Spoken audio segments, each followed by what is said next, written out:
Dari tadi kita menggunakan kata mayoritas. Menarik nih. Ya. Para pendiri republik ini sadar bahwa mayoritas secara kategori agama adalah umat Islam. Ya. Tetapi para pendiri republik ini tidak pernah menggunakan kata mayoritas minoritas di dalam mengatur republik ini. Jadi tidak ada gunakan. Karena itu saya pernah mengatakan republik ini tidak didirikan untuk minoritas, tidak didirikan untuk mayoritas, didirikan untuk setiap anak bangsa Indonesia. Dan republik ini tidak didirikan untuk melindungi mayoritas, tidak dilindungi minoritas, tapi melindungi setiap anak bangsa. Tidak ada kata mayoritas minoritas di dalam konstitusi kita, di dalam pembukaan kita, dan di dalam perdebatan-perdebatan. Artinya apa? Artinya tokoh-tokoh yang waktu itu berjuang, dan banyak diantaranya adalah, kalau dalam kategorisasi sekarang adalah tokoh umat Islam, mereka menginginkan sebuah negara baru, republik, di mana di sana ada keadilan sosial bagi seluruh rakyat Indonesia. Keadilan sosial. Itunya arahnya ke sana. Ya. Mereka adalah orang-orang yang berlatar belakang, kalau bicara umat, adalah tokoh-tokoh umat waktu itu. Coba contoh.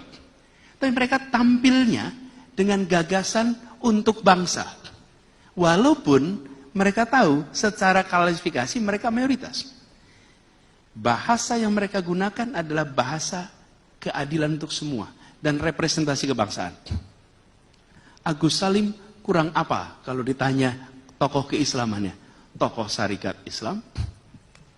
Dalam perjalanan karirnya, beliau kalau dibilang dalam perjuangan, selalu sebagai bagian dari perjuangan umat Islam, bapak diplomasi Indonesia. Ketika berdiplomasi keluar, beliau membawa Indonesia sebagai bangsa seluruhnya. Tidak bicara mayoritas. Tidak mayoritas. Jenderal Sudirman, guru sekolah Muhammadiyah. Yang kemudian nih, kita ini sering menganggap kalau guru itu tidak bisa tegas. Ada enggak yang berani bilang kalau Jenderal Sudirman tidak tegas? Ini adalah seorang guru yang menjadi panglima besar, dan kalau lihat latar belakangnya, ini adalah tokoh Islam. Kiai Haji Hasyim Asy'ari, yang dengan resolusi jihadnya, resolusi jihad, kalau dibaca hari ini kalimatnya, kata-kata resolusi jihad, barangkali orang keder gitu. Itu ditulis tahun 45, resolusi jihad ya, betul ya? Resolusi jihad. Apa yang kemudian, yang sekarang diperingati sebagai Hari Santri, menggerakkan semua. Idiom yang digunakan, diksinya adalah diksi, idiom-idiom keislaman untuk Indonesia. Untuk Indonesia. Jadi, saya melihat kontribusi itu diwujudkan di dalam sebuah semangat bahwa umat Islam hadir berperan untuk seluruh bangsa Indonesia. Itu semangatnya dari awal. Terima kasih, bagus sekali. Bukan untuk umat Islam saja, Itu untuk semua. semua. Juga itu. Loh, kalau dulu berbicaranya hanya Islam, maka dia akan bicara mayoritas saja. Tidak. Ya. Nah, kemudian yang kedua, nah dengan itu baca sejarahnya. Lalu apa masalah kita sekarang kemudian? Semangat itu dibangun, keinginan keadilan sosial, 73 tahun kemudian, yang terjadi adalah sebuah negeri dengan ketimpangan yang merata. Ketimpangan di berbagai sektor. Ya. Minimal timpang antara yang kaya dan miskin, antara yang berpendidikan tak berpendidikan, antara yang bekerja tak bekerja, antara yang di kota dan di pedesaan, antara yang di Jawa dan di pulau lain. Ya. Ketimpangan-ketimpangan itu yang kemudian hari ini menjadi masalah terbesar kita. Karena itu, kemudian ketika orang membicarakan dulu umat Islam, tidak bicara mayoritas minoritas, tidak bicara. Ketika ketimpangan-ketimpangan itu muncul, menjadi pertanyaan. Sekarang mayoritas penguasaan aset pada siapa? Ya. Minoritas penguasaan aset pada siapa? Ya. Mayoritas penguasaan dalam banyak hal ini.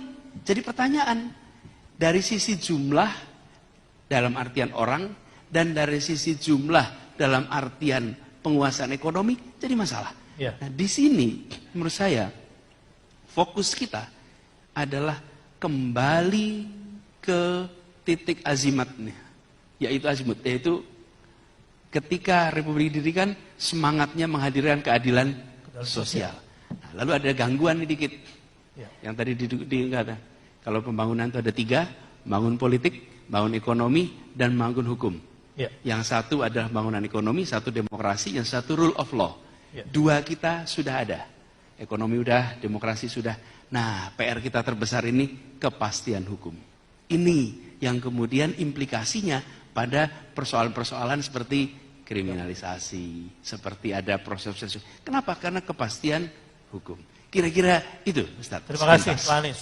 Luar biasa. Kalau Pak Anies Mata butuh GPS dan sopir baru gitu kira-kira untuk menghadirkan keadilan yang lebih segar, Pak Anies Baswedan substansinya adalah memang soal keadilan. Tepuk tangan buat Pak Fadli. Jadi udah kompromi, juga sebetulnya sudah selesai lah ya. Cuma Pak Fadli masih soft. Ini ada yang salah paham, ada yang gagal paham gitu kan. Pak Fadli belum bilang kayaknya ada, jangan-jangan ada ideologi baru kali yang ingin menggeser Islam barangkali. Tapi saya pikir kita coba dengarkan penjelasan lebih jauh. Mungkin Pak Anies Baswedan dulu, setelah itu Pak Anies Mata. Gantian Aniesnya nih Pak. Terima kasih. Banyak hal yang sebenarnya bisa kita bahas ketika merespon apa yang disampaikan oleh Ustadz Zaitun, Pak Tiar, dan tadi dengan Pak Tony. Kalau kita lihat tentang fenomena sekarang, kasus-kasus hukum, kemudian soal benar tidak sih ketimpangan itu sebenarnya terjadi tidak sih ketimpangan itu, kemudian soal pemahaman sejarah, itu luas sekali. PR kita terbesar saya rasa adalah membuat sejarah. Membuat sejarah. Iya. Menoreh memahami sejarah itu penting. Menguasai sejarah itu penting. Tapi lebih penting lagi adalah membuat sejarah baru bagi umat Islam Indonesia. Ini harus kita buat. Harus bikin sejarah. Di masa ini, kita berada di dalam situasi di mana menginginkan agar bisa berperan lebih besar. Bisa berkontribusi lebih besar. Karena itu, kontribusinya akan punya dampak kepada kesejahteraannya, kepemilikannya, dan lain-lain. Karena itu, saya melihat PR besar di kita. Tadi bicara tentang ketimpangan, itu bukan mengecilkan yang sekarang besar, tapi membesarkan yang sekarang kecil.